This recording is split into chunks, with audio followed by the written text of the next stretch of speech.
अस्सलाम वालेकुम। आज हम ऑक्सफोर्ड रीडिंग सर्कल बुक 5 की एक पोम देखने जा रहे हैं जिसका नाम है नर्सिस सॉन्ग, जो कि विलियम ब्लेक साहब ने लिखी है। और उनका इंट्रोडक्शन हम पहले भी करवा चुके हैं। आई थिंक एकोइंग ग्रीन में एक पोम पीछे गुजरी थी। बहरहाल एक अच्छे पोइट थे। आज से कोई 200 साल पहले उनका इंतकाल हुआ था। और बच्चों के लिए भी कुछ काम किया है उन्होंने, और नेचर से उनकी मोहब्बत बहुत थी, और आर्टिस्ट भी थे। अच्छा, बस एक उनके बारे में बात ये है कि वो अपनी ज़िंदगी में बहुत ज़्यादा उनको फ़ेम नहीं मिला या उनकी रिकग्निशन नहीं मिली, बल्कि जब एक दफ़ा वो चले गए दुनिया से, फिर जाके दुनिया को एहसास हुआ कि ये बड़ा बड़ा पोइट था जो चला गया, बड़ा आर्टिस्ट था जो भी गया दुनिया से। ठीक है, तो पोम तो आसान सी है, पोम मुश्किल नहीं है। बस चूँकि थोड़े पुराने ज़माने की है तो बात करने का अंदाज़ ज़रा थोड़ा सा शायद आपको डिफरेंट लगे। अदरवाइज़ कॉन्सेप्ट में कोई मसला नहीं है, आसान सा कॉन्सेप्ट है। ठीक है, तो ऐसा होता है ना कि बाज़ पोम्स जो हैं वो बहुत मुश्किल कॉन्सेप्ट वाली आ जाती हैं, हालांकि वो छोटी क्लास में होती हैं, और बाज़ बड़ी क्लासों में आसान से कॉन्सेप्ट की पोम आ जाती है। तो डजेंट मैटर, लेकिन है बहुत मज़े की ना, उसकी जो रिज़म है बहुत अच्छा है, आपको सुनने में मज़ा आएगा। बस कुछ अल्फाज थोड़े से डिफरेंटली प्लेस्ड हैं, वो मैं अभी आगे समझा देता हूँ आपको। तो शुरू करते हैं। पोम क्या है जी? Nurses song. कोई है जो बच्चों की देखभाल करने वाली खातून है। वो उनकी अम्मी भी हो सकती हैं और उनकी आया भी हो सकती हैं। तो उनके उन वो कुछ खड़ी हैं सामने, और वो ये साहब उनको देख रहे हैं कि ये बच्चों से कैसे बच्चों को हैंडल कर रही हैं, या इन्होंने बच्चों को क्या इंस्ट्रक्शंस दे रही हैं। बच्चे किसी पार्क में खेल रहे हैं, किसी मैदान में, किसी ग्राउंड में, या किसी हिली एरिया में खेल रहे हैं, और ये इन बच्चों को कैसे हैंडल कर रही हैं। ठीक है, तो ये पूरा एक मंज़र है, उस मंज़र को देखते हुए इन्होंने एक पोम पूरी लिख दी। और ये उस ज़माने के शायरों का ख़ास अंदाज़ था। नेचरिस्ट कहलाते थे, जो कुदरती मनाज़िर को, अपने आसपास होने वाली छोटी छोटी चीज़ों को जो है वो पूरी पूरी पोम्स के अंदर समो देते थे, और बहुत महजूज़ होते थे उन चंद मुख्तसर लम्हात के साथ। ठीक है, तो शुरू करते हैं। When the voices of children are heard on the green. When the voices of children are heard on the green, and laughing is heard on the hill, my heart is at rest within my breast, and everything else is still. है ना? देखिए कितना मज़ेदार सा इसका rhythm है, rhythm को feel करें। When the voices of children are heard on the green and laughing is heard on the hill, my heart is at rest within my breast and everything else is still. ठीक है, still और हिल जो rhyme कर रहे हैं। जब बच्चों की आवाज़ें सुनी जाती हैं वो सब्ज़ाज़ार के ऊपर, वो बाग भी हो सकता है, कोई ग्रीन वैली भी हो सकती है। ठीक है, तो जब बच्चों की आवाज़ें सुनी जाती हैं, उनके खेलने कूदने की, उनके चहचहाने की सब्ज़ाज़ार के ऊपर, और उनकी हंसने की आवाज़ें आती हैं, तो मेरा दिल जो है ना, मेरे सीने के अंदर बिल्कुल पुरसुकून हो जाता है, और आसपास की हर चीज़ ऐसा लगता है सुकून में आ गई है। एक बहुत ही एक खुशी के साथ एक तसल्ली सी हो गई है, एक ज़िंदगी का एहसास होने लगा है ना। जैसे सन्नाटा होता है, तो कुछ लोग होते हैं उनके लिए सन्नाटा खा जाने वाली चीज़ होती है, ख़तरनाक लगता है उनको, सन्नाटे से खौफ आता है। और जब चहचहाहट शुरू होती है परिंदों की, बच्चों की बोलचाल, हंसी मजाक, खेलना कूदना, भागना दौड़ना, उसकी वजह से एक हल्का हल्का सा शोर होता है, वो उनको सुकून दे देता है। उससे उनको अपने बचपन की यादें आ जाती हैं, उससे उनको सारे मज़े जहन में घूम जाते हैं जो उन्होंने अपने बचपन में किए होते हैं। तो वो महजूज़ हो रहे हैं, उनको वो बहुत इन्जॉय कर रहे हैं, जिसकी वजह से कह रहे हैं कि my heart is at rest. अब मेरा दिल बड़ा ही सुकून में महसूस कर रहा है, मेरे सीने में मेरा दिल बहुत सुकून महसूस कर रहा है, और हर चीज़ ऐसा लगता है कि आसपास की रुक गई है, और सब मिलकर इन बच्चों का चहचहाना, खुश होना, खेलना कूदना, मज़े करना ये देख रहे हैं। कुछ पहाड़ियों पे उछलते कूदते फिर रहे हैं हंसते खाते, कुछ बागों में खेल रहे हैं। अच्छा जी, आगे चलते हैं। इसका रिदम समझना बड़ा अच्छा है, बड़ा मज़ा आएगा, इसके रिदम को एंजॉय करें आप ज़रा। They come then they come home my children, sorry, then come home my children, the sun is gone down and the dews of night arise. अब ये दो हिस्सों में हो गए ना, यहाँ बीच में रिदम टूट गया मेरा, दोबारा पढ़ेंगे। Come, leave off play and let us survey till the morning appears in the skies. ज़रा दोबारा देखते हैं। पहले क्या है, इसको ज़रा मैं फोकस कर लूँ ताकि यही सामने आए। Then come home, my children, the sun is gone down, and the dews of night arise. चलो अब घर आ जाओ मेरे प्यारे बच्चों, अब घर आ जाओ प्यारे बच्चों, क्योंकि सूरज तो नीचे जा रहा है या नीचे जा चुका है ऑलमोस्ट, और अब जो है वो रात में जो ड्यू है, जो ओस है, वो नज़र आने लगी है। पत्तों के ऊपर रात के वक्त जो नमी आ जाती है ना, तो उसकी वजह से एक ठंड का एहसास बढ़ जाता है। तो बच्चों को कहा जा रहा है भाई अब थोड़ी खुनकी हो गई है, जिसका उर्दू में कहते हैं ना, थोड़ी खुनकी हो गई है, थोड़ी ठंड हो गई है, और अब पत्तों पे हल्की हल्की सी नमी का एहसास महसूस हो रहा है। तो इसका मतलब है कि अब शाम रात होने वाली है, तो अब शाबाश तुम लोग आ जाओ वापस, सूरज नीचे जा चुका है, गुरूब हो चुका है या गुरूब होने वाला है, तो चलो भाई तुम लोग आ जाओ। क्या फरमाया इन्होंने यहाँ पे, कम कम लीव ऑफ प्ले, चलो चलो आ जाओ, खेल कूद छोड़ो, एंड लेट अस अवे, चलो अब हम लोग चलते हैं, till the morning appears in the skies, उस वक्त तक के लिए चले जाते हैं यहाँ से जब तक कि अगले दिन सुबह ना नमूदार हो जाए आसमानों पर। अच्छा, अब ये जो है बच्चों को खींच के ले जा रही हैं। अक्सर पेरेंट्स या बड़े यही करते हैं ना बच्चों को, चलो भाई चलो शाम हो गई, चलो अब रात होने वाली है, भाई रात हो गई है।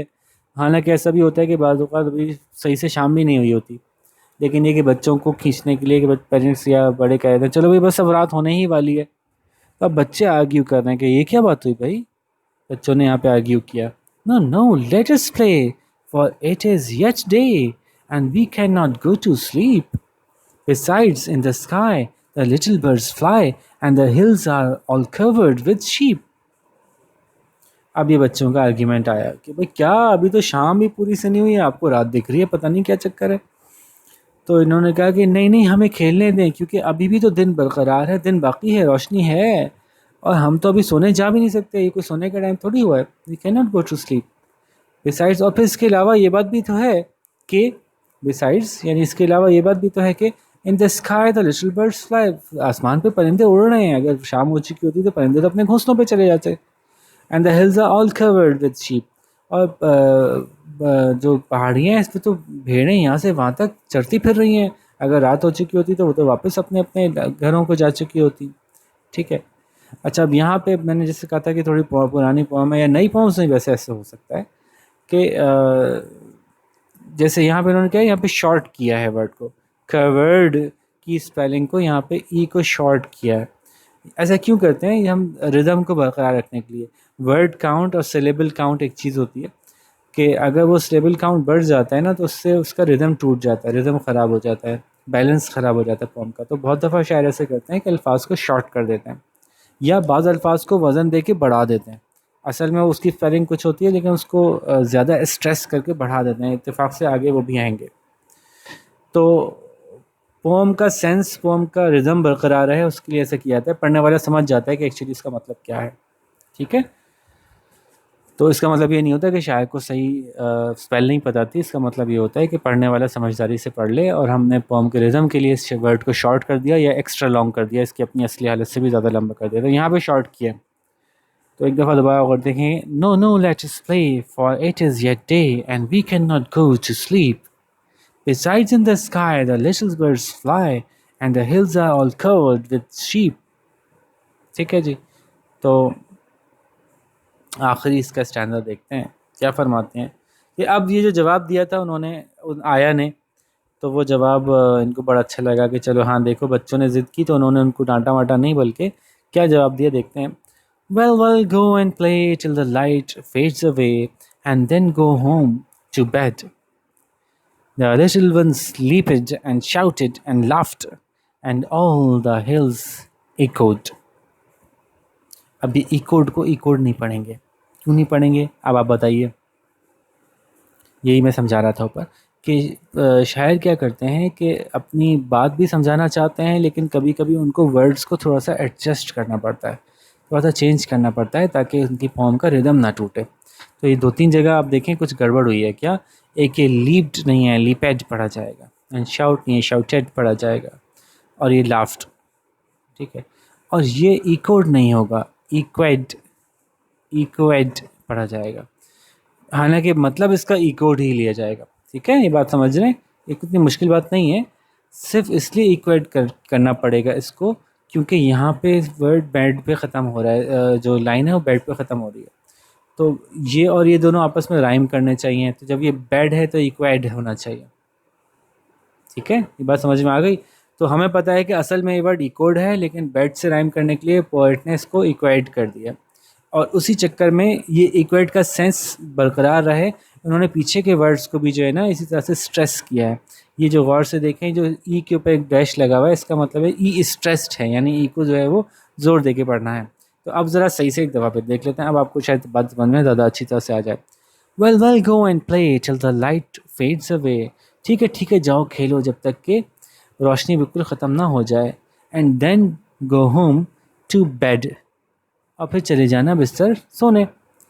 The little ones leaped and shouted and laughed. तो छोटे जो है वो उछले कूदे, उन्होंने खूब शोर मचाया और हंसे। And all the hills echoed, echoed, वो इको एड क्या हुआ, बैट से मिल गए। तो और तमाम जो पहाड़ थे, जो इधर इर्द गिर्द की पहाड़ियाँ थी, वो फिर उनके शोर से गूंजने लगीं, खुश हो गई, मज़ा आ गया भाई। एक दफ़ा फिर पढ़ लेते हैं ताकि और अच्छी तरह से आपके जो मसले हैं ना इसको पढ़ने में, क्योंकि बच्चे असल में इस वाले फॉर्म के साथ पढ़ने के ही मसले करते हैं, क्योंकि कॉन्सेप्ट तो कोई मसले वाला है नहीं इसमें। तो well well go and play till the light fades away and then go home to bed. The little ones leaped and shouted and laughed. The little ones leaped and shouted and laughed, and all the hills echoed. Go to home to bed, echoed, and then go to home to bed, and all the hills echoed. ठीक है, ये बिल्कुल balance है, बिल्कुल rhythm में है। ठीक है, तो इसके सिलेबल्स काउंट सेम हो है, इसीलिए ये बैलेंस में। तो ये थी जनाब आसान सी अच्छी सी मज़ेदार सी फॉर्म, और उसमें ये थोड़ा डिफरेंट था, इसलिए आपको ये पढ़ाई भी गई एक्चुअली, ताकि आप ये सीखें कि ये भी कोई चीज़ होती है।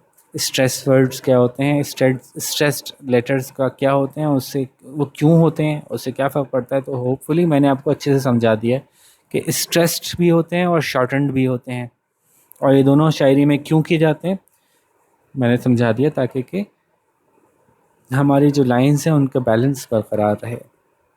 ठीक है, अब चलते हैं जी इसकी एक्सरसाइज की तरफ। लो भाई, एक्सरसाइज तो इतनी मज़ेदार सी है कि भाई मज़ा ही आ जाएगा आपको। ठीक है, one word answer, wow, one word answer देना है आपने सबके लिए।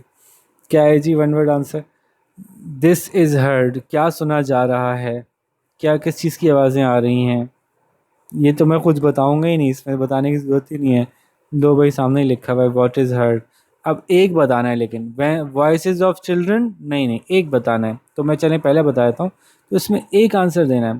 तो what is heard, this is heard, voices.